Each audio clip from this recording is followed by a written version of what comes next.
Article 143 Constitution of India, that is power of President to consult to Supreme Court. Advisory jurisdiction of Supreme Court. Status of Article 143 during British call. President not binding for opinion and advice of Supreme Court.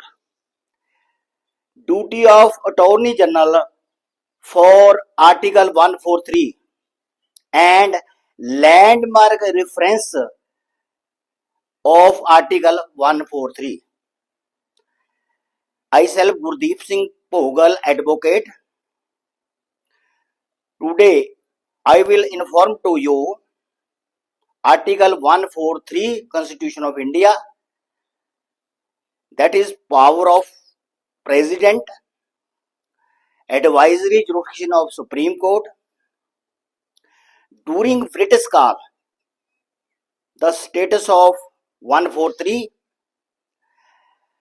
role of Attorney General for 143 and landmark international reference of Article 143. The power of President of a question of law or fact has arisen or is likely to rise, that the question must be public importance. The President can ask for the opinion and advice to the Supreme Court. इसका मतलब ये है, हमारा राष्ट्रपति दो कारणों के कारण सुप्रीम कोर्ट की एडवाइस ले सकता है। एक तो है क्वेश्चन ऑफ लॉ, कोई कानून में अड़चन आ रही है, कानून में बने हुए कानून में कोई अड़चन आ रही है, उसके बारे में सलाह ले सकता है। दूसरी फैक्ट, फैक्ट मीन जो कानून बना हुआ है उसके लागू होने में कोई अड़चन आ रही है, पर ये सब पब्लिक इंटरेस्ट में होना चाहिए। ये हमारे राष्ट्रपति की पावर है और सुप्रीम कोर्ट से कंसल्ट कर सकता है।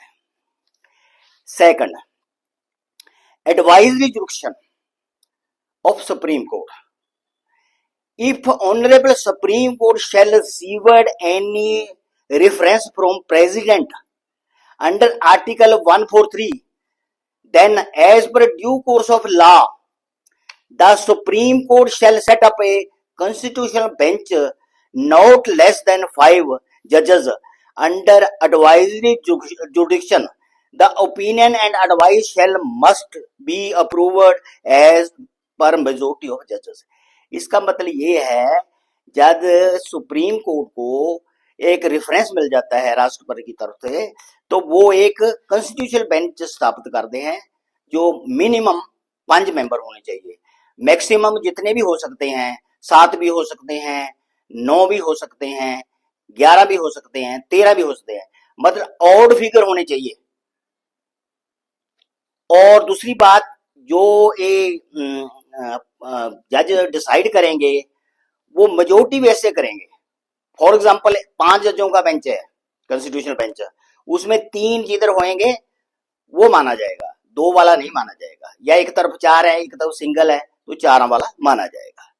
Next, the attorney general also represent the government of India in any reference made by the President to the Supreme Court under Article 143 of the Constitution, that it shall be duty of Attorney General shall must be present during the hearing time for legal matter.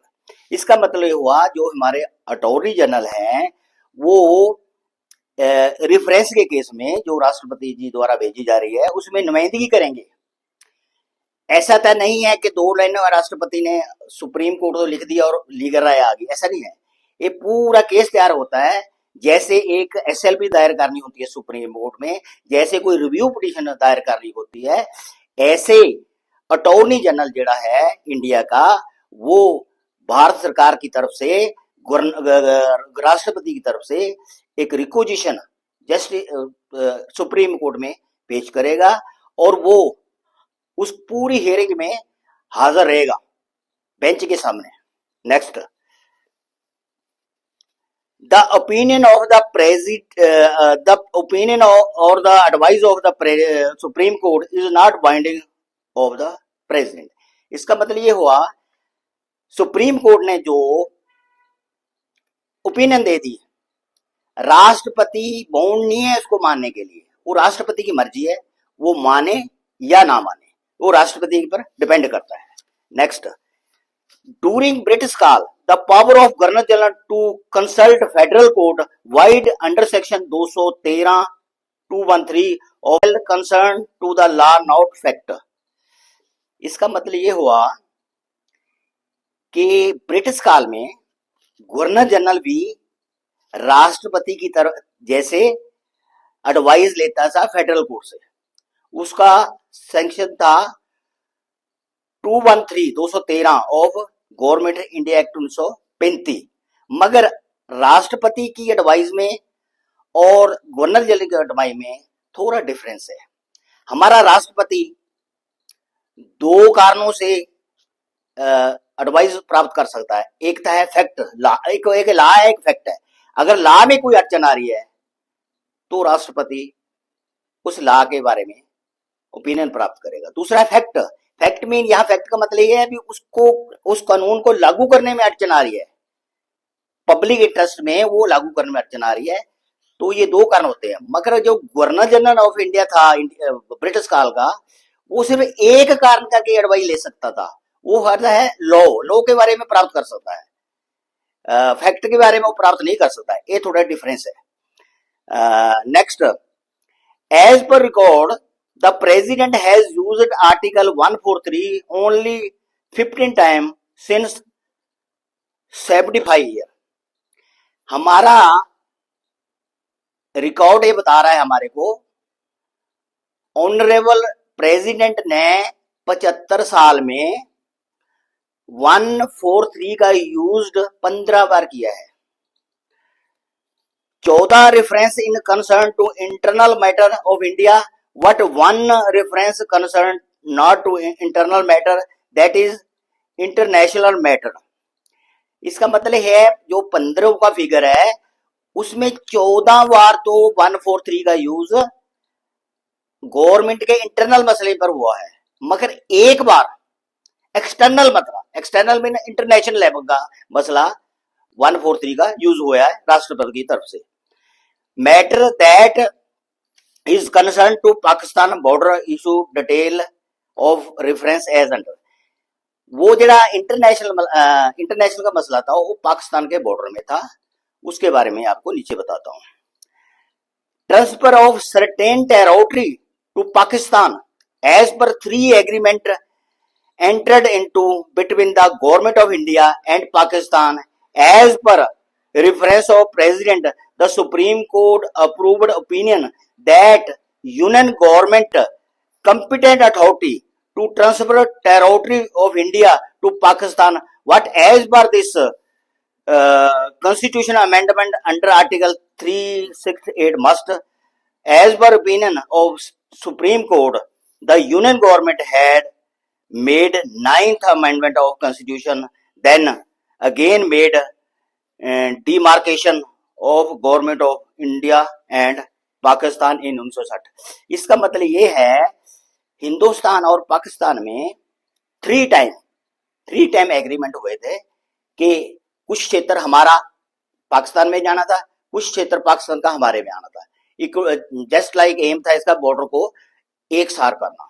इसमें agreement तो 3 हो गए थे और राष्ट्रपति जी ने opinion ली थी supreme court की कि अब इसको कैसे मसला हल हुआ है, पाकिस्तान के बॉर्डर का कैसे मसला हुआ है.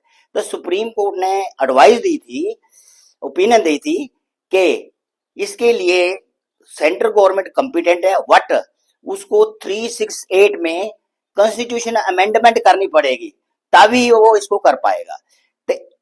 As per Supreme Court opinion, the Union government made 9th amendment, 9वीं अमेंडमेंट की थी जेडी के 1960 में हुई है. उसके बाद हिंदुस्तान और पाकिस्तान के बॉर्डर की डीमार्केशन हुई और देन ये बॉर्डर का रूपरेखा दोबारा तैयार हुई. इसमें हमारे 3 राज्य में लगती थी ये बाउंड्री। एक असम हो गया, एक पश्चिमी बंगाल हो गया, एक पंजाब, तीनों क्षेत्रों में ये जड़ी है डिमार्केशन ये दोबारा हुई थी। Thank you. If you like my video, please subscribe my channel and like and share my video. Thank you.